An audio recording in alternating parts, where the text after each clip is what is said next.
Joining me now to break down the PM's China trip and more, former Foreign Minister Alexander Downer. Thank you for your time. Alexander, what should be the red lines for the PM on this trip? He's reportedly rebuffed China's approach to include AI in a broader trade deal, but what else? Well, I think it's very important the Prime Minister is robust in supporting Australia's broad geopolitical interests. So we expect China to adhere to the rule of international law in South China Sea, and particularly in relation to Taiwan.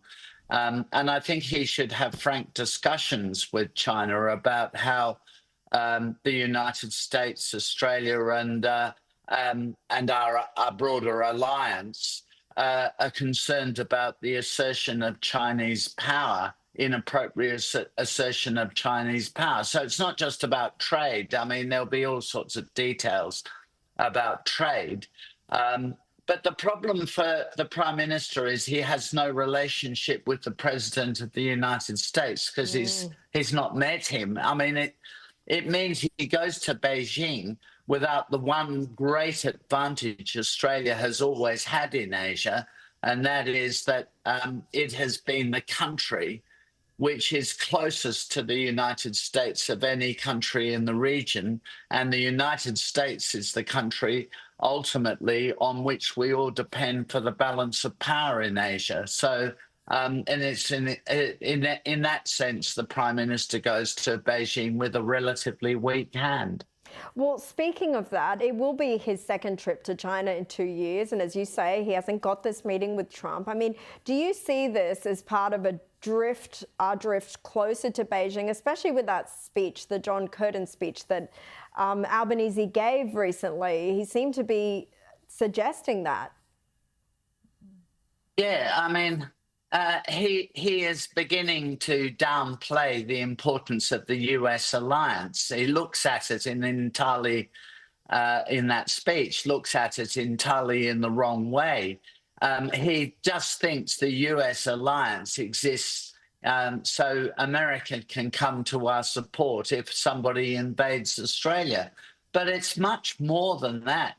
The US alliance that we have is part of the broad balance of power relationship in the Indo-Pacific region.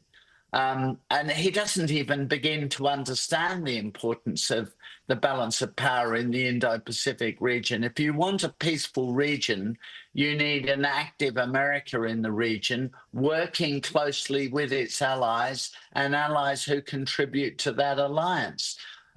He has to try to think in those broader terms.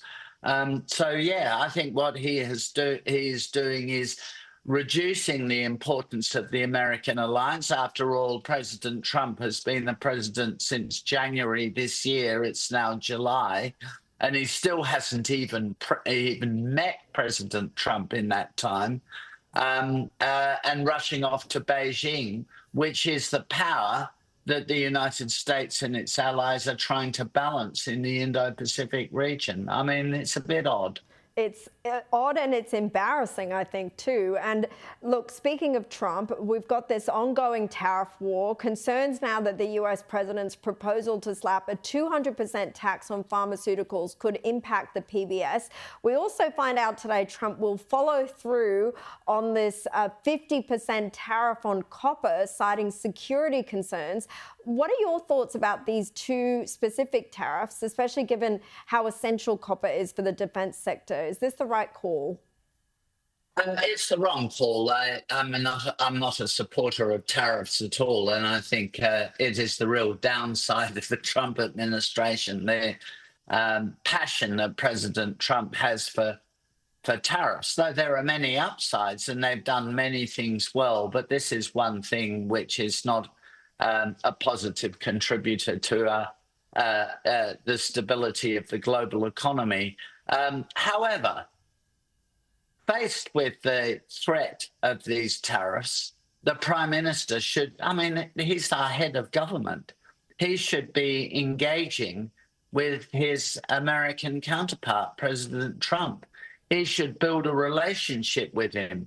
By contrast, Keir Starmer, the British Labour Prime Minister, coming from a completely different political perspective from President Trump, he has built a very successful relationship with Trump, and that's been very much to the advantage of the UK. It's just an extraordinary thing that the Prime Minister of Australia has such a distant, apparently cold relationship with the President of the United States, who he has apparently never met. Oh, it does not bode well at all. Just finally, very quickly, the European Court of Human Rights has found Russia was in fact responsible for the downing of flight MH17, in which 298 people, including 38 Australians, died. Alexander, I think this was already pretty clear, but how much weight, if any, does this finding carry? And do we have any hope of ever getting justice? Just quickly.